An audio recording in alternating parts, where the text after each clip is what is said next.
Radio Pakistan معزز سامعین، یوم تکبیر کی مناسبت سے خصوصی انٹرویو پروگرام پیش کیا جاتا ہے۔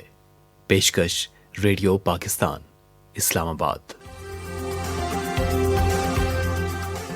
بسم اللہ الرحمن الرحیم۔ السلام علیکم سامعین، میں ہوں عمر شبیر گھمن اور آپ سن رہے ہیں قومی نشریاتی رابطے پر یوم تکبیر کے حوالے سے خصوصی پروگرامز کی سیریز نہ جھکے تھے نہ جھکیں گے۔ اس خصوصی سیریز میں ہمارا آج کا موضوع ہے ایٹم فار پیس، یعنی کہ نیوکلیئر انرجی کو امن کے لیے کس طرح سے استعمال کیا جا سکتا ہے۔ اس موضوع پہ گفتگو کرنے کے لیے ہم نے پروگرام میں دعوت دے رکھی ہے پاکستان اٹامک انرجی کمیشن کے ترجمان شاہد ریاض خان صاحب کو۔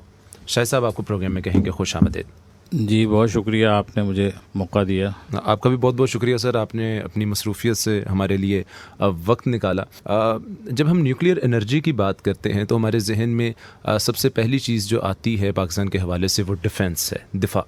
میں آپ سے یہ جاننا چاہوں گا کہ دفاع کے علاوہ نیوکلیئر انرجی کو انسانی فلاح کے لیے کس طرح سے استعمال کیا جا سکتا ہے؟ دیکھیے جناب، آپ نے یہ پروگرام رکھا ہوا ہے 28 مئی کے حوالے سے، جی، اور آپ کو معلوم ہے کہ 28 مئی 1998 کو پاکستان نے اپنے تمام جو ایٹمی صلاحیت ہے، خاص طور پہ جو دفاعی شعبے میں ہماری صلاحیت ہے، اس کا کامیاب مظاہرہ کیا۔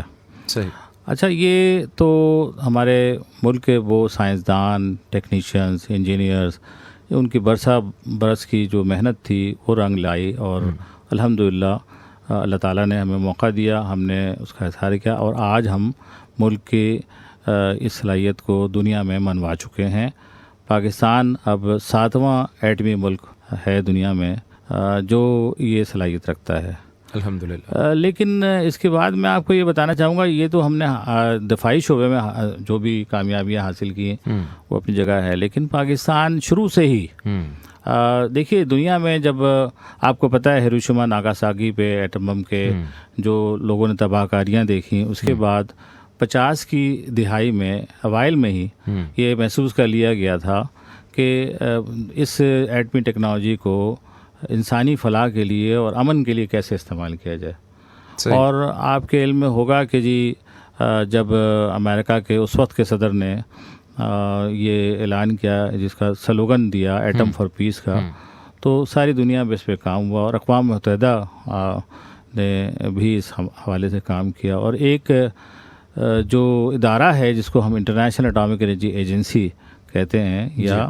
بین الاقوامی ادارہ برائے جوہری توانائی، اس کا قیام عمل میں آیا۔ سب کے علم میں ہے یہ بات، کوئی نئی بات نہیں ہے، لیکن سب کو پتہ ہے کہ اس وقت پاکستان اس کا ایک بانی رکن تھا جب یہ ادارہ عمل میں بنا۔ اور یہ کب کی بات ہے؟ یہ 1957 میں ادارہ بنا ہے۔ اچھا۔ اور پاکستان میں جوہری توانائی پر تحقیق اور اس کے پرامن استعمال کے لیے اٹامک انرجی کمیشن کے نام سے ادارہ 1956 میں قائم کر دیا گیا تھا۔ صحیح۔ اس کے بعد یہ ادارہ جو ہے مختلف شعبوں میں پرامن استعمال کے حوالے سے یا انسانی فلاح کے لیے جو استعمال ہے اٹامک انرجی کا، وہ کرنا شروع کر دیا تھا اس نے۔ 1960 میں ہی ہمارے ادارے جو کہ ایگریکلچر کے حوالے سے تھے، اور جس کو آپ کہتے ہیں پہلا ادارہ ہم نے کراچی میں جناح پوسٹ گریجویٹ میڈیکل سینٹر جو ہے اس کے ساتھ قائم کیا، جس کو ریڈیشن سینٹر کہتے تھے اس وقت، یعنی اب جو اٹامک انرجی کینسر ہاسپٹل کے نام سے۔ اور یہ بھی 60 کی دہائی میں بنا؟ جی 1960 میں ہی بنایا گیا۔ صحیح۔ اور اسی طرح سے ہم نے لاہور میں انمول کے نام سے ادارہ بعد میں بنایا۔ اچھا۔ جو اس سے پہلے ہم نے میو ہاسپٹل کے ساتھ سینم کے نام سے ہم بنا چکے تھے ایک چھوٹا سا سیٹ اپ۔ تو گویا میں کہنا یہ چاہتا ہوں کہ اور اسی طرح سے میں اگر توانائی کی شعبے میں بات کی جائے تو کیسے بجلی پیدا ہوئی نیوکلیئر توانائی سے، اور پاکستان نے اس سے کیا فائدہ اٹھایا، تو 1970 کے اوائل میں ہی 1972 میں ہم نے کینپ کے نام سے کراچی میں ایک ادارہ، جو اب 50 سال اپنے آپریشن کے پورے کرنے کے بعد اب اس وقت بند کیا جا چکا ہے، اور کراچی میں اسی مقام پہ اب 2 نئے بڑے پاور پلانٹس کام کر رہے ہیں، جو کہ 2200 میگا واٹ الیکٹریسٹی اس وقت جو سستی صاف ستھری الیکٹریسٹی دے رہے ہیں۔ تو یہ وہ تمام ادارے، تمام چیزیں ہیں جس کا میں ذکر کرنا چاہوں گا۔ اس کے علاوہ ایگریکلچر کے شعبے میں، زرعی شعبے میں بہت ہم نے ترقی کی اس حوالے سے، اور اس کا اعتراف جوہری توانائی کمیشن جو انٹرنیشنل جوہری توانائی ایجنسی جو ہے IAEA اس نے کیا، اور پچھلے سال ہمارے 5 سائنسدانوں کو اس شعبے میں بہت تعریفی اسناد اور اعزازات دیے، اور ہمارا وہ سینٹر جس کے 5 سائنسدان تھے جو کہ فیصل آباد میں قائم ہے نیاب کے نام سے، nuclear institute of agriculture and biology, صحیح، اور اس سینٹر کو ایک سینٹر آف ایکسیلنس کا اعزاز بھی دیا۔ صحیح، تو یہ وہ قابل ذکر باتیں ہیں۔ اس کے علاوہ مختلف اور شعبوں میں بھی اچھا، دیگر شعبوں کے حوالے سے بعد میں بات کریں گے، چونکہ میڈیکل کی بات ہو رہی ہے، تو میں آپ سے یہ جاننا چاہوں گا کہ پاکستان میں اس وقت تقریباً کتنے اسپتال یا کتنے ادارے ایسے ہیں جہاں پر نیوکلیئر انرجی کا استعمال کیا جا رہا ہے مختلف بیماریوں کے علاج کے لیے، اور وہ کون سی بڑی بیماریاں ہیں جن کا علاج نیوکلیئر انرجی کے ذریعے ممکن ہے؟ دیکھیے، اٹامک انرجی کمیشن نے جس طرح میں نے ابھی بتایا کہ شروع میں ہی ایک ریڈیشن فیسلٹی بنا دی تھی، اور اب اس وقت پورے ملک میں، ملک کے طول و عرض میں تقریباً ہر 200 کلومیٹر کے آپ قطر میں اگر دیکھیں، اس ایریا میں پھیلاؤ میں دیکھیں، تو ایک ہمارا اسپتال ضرور ہے، جن میں یہ ہمارے کچھ ہسپتال ہیں جن لوگ شاید جانتے ہوں۔ اسلام آباد میں نوری ہسپتال کے نام سے موجود ہے، کراچی میں کرن ہاسپٹل کے نام سے، پشاور میں ارنم کے نام سے، اور جس طرح میں نے پہلے بتایا لاہور میں انمول کے نام سے ہمارا بڑا اسپتال موجود ہے، جہاں پیٹ سی ٹی اسکین، اور نوری میں بھی پیٹ سی ٹی اسکین موجود ہے۔ اور اس کے علاوہ دور دراز کے علاقوں میں بھی، جیسے سوات میں سینور کے نام سے، اور گلگت میں جو نیا قائم شدہ وہ ہے ہمارا گلگت میں اسپتال وہ ہے۔ اچھا، تو اس طرح سے اس وقت 19 اسپتال پورے ملک میں کام کر رہے ہیں۔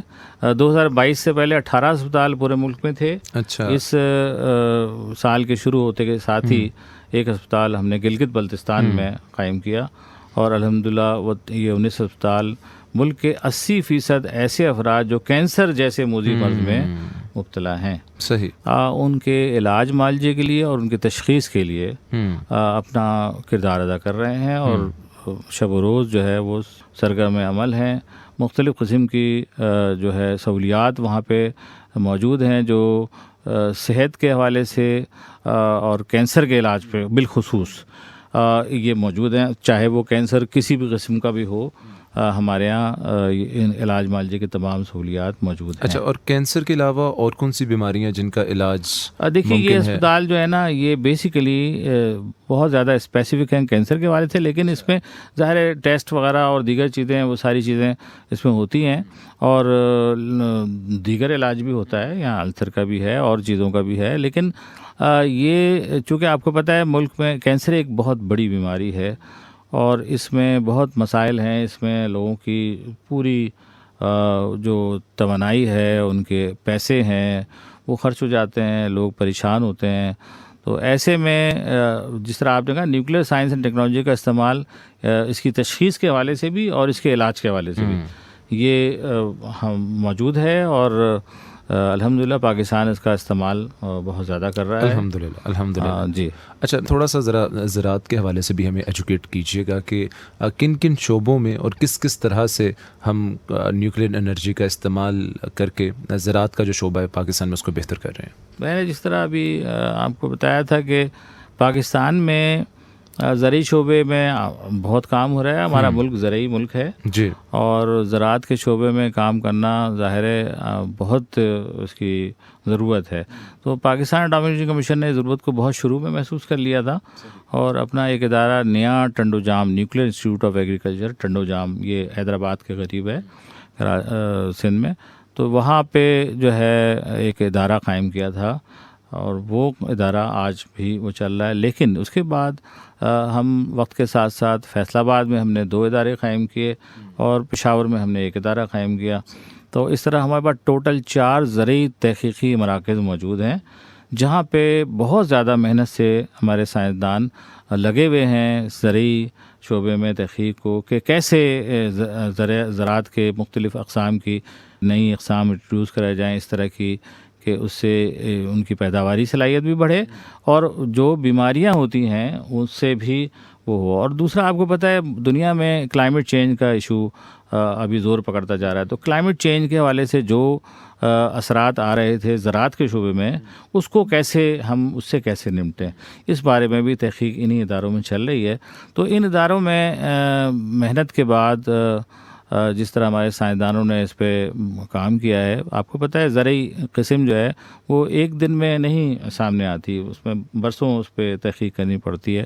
تو اس وقت 130 ہمارے پاس ایسی نئی اقسام موجود ہیں زرعی فصلوں کی زرعی شعبے میں کہ جو ہمارے کسان استعمال کر رہے ہیں, اور اس سے کسان کی اپنی جو ہے جو ان کی خوشحالی ہے اس پہ فرق پڑا ہے, کیونکہ اس سے پیداوار زیادہ ہوتی ہے.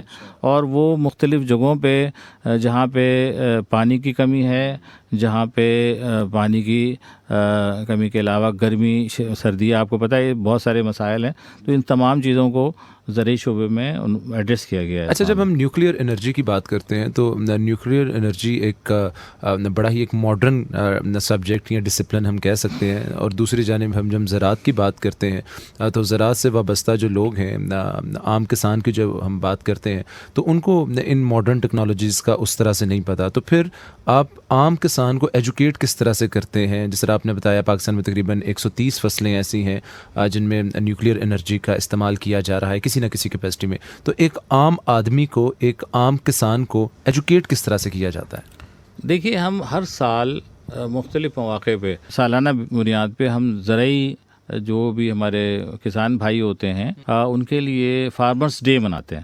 اور فارمرز ڈے میں علاقے کے جو آباد کار ہوتے ہیں, زرعی شعبے سے وابستہ لوگ ہوتے ہیں, کسان بھائی ہوتے ہیں, زمیندار ہوتے ہیں, وہ سب اس میں مدعو بھی ہوتے ہیں. یہ میں ایک طریقہ بتا رہا ہوں آپ کو کہ اس میں ہم مختلف چیزوں پہ بات چیت کرتے ہیں, ان کا انٹریکشن کرواتے ہیں ان سائنسدانوں کے ساتھ جو اداروں میں کام کر رہے ہیں. تو وہ اپنے سوالات اور باتیں, اپنے جو بھی مسائل ہوتے ہیں ان کو بیان کرتے ہیں. یہ ساری چیزیں, ایک تو یہ طریقہ ہے. دوسرا یہ ہے کہ ہم ریڈیو پہ, ٹی وی پہ, آپ کو پتہ ہے دیہاتوں میں زیادہ ریڈیو بہت زیادہ سنا جاتا ہے, اور ٹی وی بھی جو ہے وہ دیکھا جا رہا ہے آج کل. تو لیکن زرعی شعبے میں ہم نے آؤٹ ریچ مختلف پروگرام رکھا ہوا ہے. ان کے پاس جا کر کوئی ایسی محفل کر لیتے ہیں, مجلس کر لیتے ہیں, وہاں پہ ان کو سمجھاتے ہیں کہ کس طرح سے ہم یہ کریں گے, اس طرح سے کیسے ہم زرعی شعبے میں ترقی کر سکتے ہیں, کیسے آپ کی فصلیں اچھی ہو سکتی ہیں, اور کون سے آپ اقسام اور کون سی ٹیکنیکس یوز کریں تو ہم آگے چل سکتے ہیں. صحیح. اچھا, ہم نے زراعت کے حوالے سے بات کی, ہم نے میڈیکل کے حوالے سے بات کی. اب تھوڑا سا ہمیں ایجوکیٹ کیجئے گا ذرا بجلی کے حوالے سے. پاکستان میں اس ٹائم کتنے بجلی گھر ایسے ہیں جہاں پر نیوکلیئر انرجی کا استعمال کیا جا رہا ہے, اور مستقبل کے گولز کیا ہیں, اور نیوکلیئر انرجی سے پیدا ہونے والی جو بجلی ہے کیا وہ دوسری جو سورسز ہیں بجلی پیدا کرنے کے ان سے بہتر ہے؟ جی, یہ بات میں ابھی تعارفی اپنے نوٹ میں بتا چکا ہوں آپ کو کہ جی ہم نے شروع میں ہی بجلی کیسے نیوکلیئر انرجی کا استعمال کر سکتے ہیں الیکٹریسٹی جنریشن کے لیے, اس کے حوالے سے کینپ کراچی میں قائم کیا تھا 1972 میں. جی. اچھا, لیکن اس کے بعد اس کینپ کے قائم کرنے کی وجہ سے ہمیں فائدہ یہ ہوا کہ ہمیں اس شعبے میں آگاہی, ہمارے لوگ ٹرین ہونے لگے, ہمارے لوگوں کو پتہ چل گیا نیوکلیئر ٹیکنالوجی ہے کیا, کس طرح سے اس کو ہم استعمال کر سکتے ہیں بجلی پیدا کرنے کے لیے, اینڈ سو آن. تو اب یہ وقت کے ساتھ ساتھ اس میں اضافہ ہوتا چلا گیا. آج الحمدللہ ہمارے پاس 6 نیوکلیئر پاور پلانٹس پورے ملک میں ان آپریشن ہے, اس وقت بھی ان آپریشن ہے الحمدللہ, اور جس میں سے 4 نیوکلیئر پاور پلانٹ چشمہ کے مقام پہ, یہ میاں والی کے قریب چشمہ کے مقام پہ 4 نیوکلیئر پاور پلانٹ جو ہے وہ کام کر رہے ہیں, اور 2 نیوکلیئر پاور پلانٹ جو بڑے سائز کے ہیں 1100 میگا واٹ کے, وہ کراچی میں K2 K3 کے نام سے کام کر رہے ہیں, بجلی پیدا کر رہے ہیں, اور یہ نیشنل گریڈ کو بجلی جا رہی ہے. پہلا نیوکلیئر پاور پلانٹ جو کہ کراچی میں 1972 میں قائم کیا گیا تھا, 50 سال کے سیف آپریشن کے بعد بند کر دیا گیا ہے, اور اب اس کا ڈی کمیشننگ کا عمل جاری ہے. تو لیکن جو آپ نے پوچھا کہ فیوچر میں کیا ہمارے ارادے ہیں, دیکھیے 2005 کے نیشنل انرجی سیکورٹی پلان میں ہمیں ہدف دیا گیا تھا کہ 2030 تک نیوکلیئر سے جو بجلی ہے وہ 8800 میگا واٹ پیدا ہوگی. تو ہم اس وقت جو بجلی پیدا کر رہے ہیں نیوکلیئر سے وہ 3500 میگا واٹ بجلی، اس سے زائد بجلی، یعنی پاکستان میں اس ٹائم جو بجلی کی پیداوار ہے اس میں تقریباً 10 سے 15% کنٹریبیوشن جو ہے وہ نیوکلیئر انرجی کی ہے اس وقت. ہاں اس وقت جی. اور وقت کے ساتھ ساتھ اس میں اضافے کی ضرورت ہے. اچھا، اس کی وجہ کیا ہے؟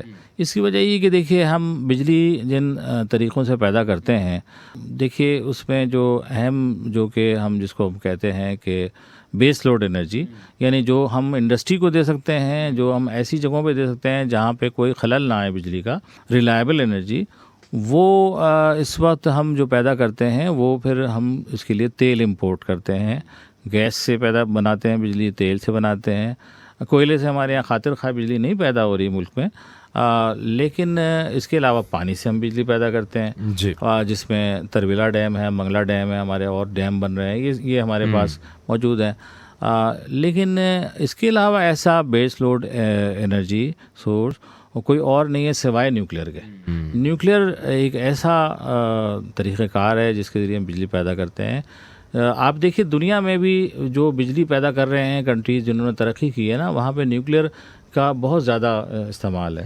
آپ یونائٹڈ اسٹیٹس کا بھی مثال لیں تو وہاں پہ 20% زیادہ نیوکلیئر پہ وہ چل رہے ہیں، اور کئی کنٹری تو بہت زیادہ، یعنی آپ فرانس کی مثال لیں تو 70% زیادہ بجلی وہ نیوکلیئر سے پیدا کرتے ہیں. ٹھیک ہے، تو اس لیے نیوکلیئر انرجی جو ہے اس کا کوئی ماحولیاتی تبدیلی سے بھی کوئی لنک ہے؟ جی ہاں بالکل، میں اس پہ آتا ہوں کہ نیوکلیئر انرجی وہ سورس ہے، وہ ذریعہ ہے بجلی پیدا کرنے کا جس میں no carbon emission we can claim. اچھا، آلموسٹ زیرو کاربن ایمیشن جو ہے نا، جو پانی اور کوئلہ سے جو کسی پانی سے، پانی بھی صاف بجلی ہے. اچھا، پانی بھی صاف بجلی ہے اور پانی بھی ہے، لیکن پانی کا مسئلہ یہ ہے کہ موسم کا جو ہوتا ہے نا اتار چڑھاؤ، اس کے حوالے سے پھر آپ کے دریاؤں میں پانی کی کمی ہو جاتی ہے، پھر ڈیم فل کیپیسٹی کے ساتھ نہیں چل سکتے، اس طرح کے مسائل ہیں. دوسرا جو اس میں نیوکلیئر بجلی کے اندر یہ ہے کہ اس کا جو فیول ہے وہ 18 مہینے تک، 15 سے 18 مہینے تک وہیں پاس پڑا ہوتا ہے، یعنی اس کو کہیں سے اس کی ترسیل نہیں ہوتی، یعنی روزانہ کی بیسس پہ یا ہفتے کی بیسس پہ ترسیل نہیں ہو رہی ہوتی. تو نیوکلیئر انرجی سیکورٹی کے لیے بہت ضروری ہے. اس کا مطلب ہے کہ آپ کے ملک میں تمام چیزوں کی ترسیل بند بھی ہو جائے تو نیوکلیئر سے بجلی پیدا ہوتی رہے گی. صحیح، ٹھیک ہے، یہ اہم بات ہے جو کہ نیشنل انرجی سیکورٹی کے لیے بہت ضروری ہے. اور دوسری چیز یہ ہے کہ دیکھیے اگر ہم کاسٹ کے حوالے سے کمپیئر کریں تو کوئی بات نہیں، جس طرح ڈیم کو بھی بنانے میں بہت پیسہ لگتا ہے، نیوکلیئر پاور پلانٹ میں بھی پیسہ بہت لگتا ہے، لیکن جو پر یونٹ کاسٹ ہے وہ بہت کم ہوتی ہے اگر ہم اس کا توازن کریں، اس کا مقابلہ کریں تیل سے پیدا ہونے والی بجلی، کوئلے سے پیدا ہونے والی. کوئلے کا بھی بہت کم ہے. اچھا، لیکن کوئلے کا مسئلہ یہ ہے کہ اس سے جو کاربن ایمیشن بہت زیادہ ہوتی ہے، تو اس کی وجہ سے ماحولیات کو بہت نقصان پہنچتا ہے. لیکن ہم کوئلے پہ بھی کام کر سکتے ہیں. یعنی اوور آل اگر کنکلوڈ کیا جائے آپ کی اس بات کو تو یہ بجلی سستی بھی ہے اور اس کا موسم پہ کوئی برے اثرات بھی نہیں ہے. جی ہاں بالکل، اس کو اس طرح سے لیں کہ یہ ایک صاف ستھری توانائی کا ذریعہ ہے جو بہت، آپ اس کو سستی بھی نہ بھی کہیں تو اکنامیکلی فیزیبل ہے، بہت مہنگی نہیں ہے، یہ سستی ہی میں ہم اس کو شمار کریں گے. اور الحمدللہ ہم تمام شعبوں میں اپنا رول پلے کر رہے ہیں. پاکستان اٹامک انرجی کمیشن جو ہے وہ اپنا کردار ادا کر رہا ہے. اس طرح ہمارے اور ملکی سائنسی ادارے ہیں ہمارے، وہ تمام لوگ مل جل کے کام کر رہے ہیں. تو انشاءاللہ جو بات یہ ہے کہ جو ہم نے اچیو کیا تھا 1998 میں، وہ تو ایک دفاعی شعبے میں تھا، اور اصل میں استعمال جو ہم نے پرامن کرنا ہے اس کا بہت ہی ضروری جو شعبہ تھا، ضروری چیز تھی، وہ یہ کہ ہم انسانی فلاح و بہبود کے اور مفاد عامہ کے شعبوں میں کیسے نیوکلیئر ٹیکنالوجی کو استعمال کر سکتے ہیں. تو الحمدللہ ہم اس میں پوری الحمدللہ. شاہ صاحب آپ سے گفتگو کا بہت مزہ آ رہا ہے اور بہت کچھ ہمیں جاننے کو ملا، بہت کچھ نیا سننے کو ملا. دل چاہ رہا ہے کہ آپ کے ساتھ گفتگو کا یہ سلسلہ جاری رہے، لیکن گھڑی کی سوئیاں اس وقت ہمیں اشارہ کر رہی ہیں کہ اپنے سننے والوں سے جو ہے وہ اجازت لینے کا وقت ہوا چاہتا ہے. پروگرام کا وقت جو ہے وہ اپنے اختتام تک پہنچا. شاہ صاحب آپ نے اپنی مصروفیت سے ریڈیو پاکستان کے لیے وقت نکالا، آپ کے وقت کا بہت بہت شکریہ. Thank you. سامعین کرام، قومی نشریاتی رابطے پر یوم تکبیر کے حوالے سے خصوصی سیریز جاری ہے، نہ جھکے تھے نہ چکے ہیں. اسی سلسلے میں آج کا یہ خصوصی پروگرام ترتیب دیا گیا تھا جس کا موضوع تھا ایٹم فار پیس، یعنی کہ نیوکلیئر انرجی کو امن کے لیے کس طرح سے استعمال کیا جا سکتا ہے. اس موضوع پہ گفتگو کرنے کے لیے ہم نے پاکستان ایٹامک انرجی کمیشن کے ترجمان شاہد ریاض خان صاحب کو پروگرام میں دعوت دے رکھی تھی. ہم امید کرتے ہیں کہ آپ کو اس پروگرام سے بہت کچھ نیا جاننے کو ملا ہوگا. ریڈیو پاکستان کی پوری ٹیم خراج تحسین پیش کرتی ہے پاکستان ایٹامک انرجی کمیشن کی پوری ٹیم کو، جو نہایت ہی شاندار کام کر رہی ہے، جس کی شاید الفاظ میں تعریف نہیں کی جا سکتی. اس خصوصی پروگرام سے اپنے میزبان عمر شبیر گھمن کو دیجیے اجازت. اللہ نگہبان. معزز سامعین، یوم تکبیر کی مناسبت سے خصوصی انٹرویو پروگرام آپ نے سنا. پروڈیوسر رضوان عباسی، پیشکش ریڈیو پاکستان اسلام آباد.